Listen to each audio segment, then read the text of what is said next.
Hello great viewers and great people of Jos Kenya officially. Inakuaje kwa mara nyingine, karibu tena katika channel hii ambapo tunakupatia kila udaku, kila trending stories zinazo happen humu nchini. Na tunapozungumzia trending stories sasa hivi wadau, tunazungumzia story kuhusiana na kisa ama beef ambayo ilikuwepo hapo awali yake yule ambaye ni mwimbaji maarufu sana na anafanya kazi nzuri sana ya kimuziki ambaye anatambulikana kama Kasolo. Ameweza kuelezea jinsi ile beef yake pamoja naye Ringtone Apoko ilivyokwenda. Kupitia kwa interview tofauti ambazo ziliweza kufanywa, ameweza kuelezea kwamba aliweza kuitwa na mmoja wa wale musicians ambao ikiwemo ni Mr. Sid pamoja naye Mutua, na akaweza kukalishwa chini na kuweza kuelezewa hali halisi yake Ringtone Apoko, kwa sababu unapotazama Ringtone Apoko, kama wewe ni mmoja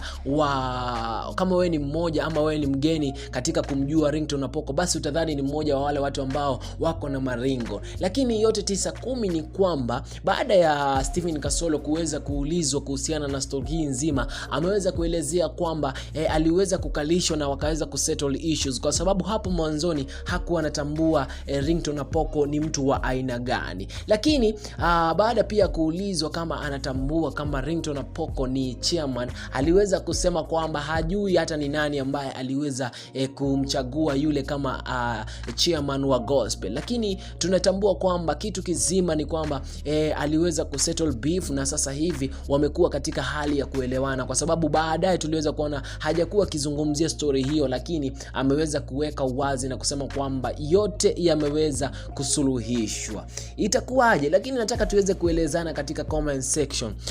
Hivi unahisi ni nani kupitia kwa swala hili nzima la chairman wa gospel? Nani aliweza kumchagua Ringtone Apoko kama chairman wa gospel industry ama gospel ministry? Tuzungumze pale katika comment section. Ni hayo tu kwa sasa, hadi wakati mwingine tupatane kwa video ambayo inafuata.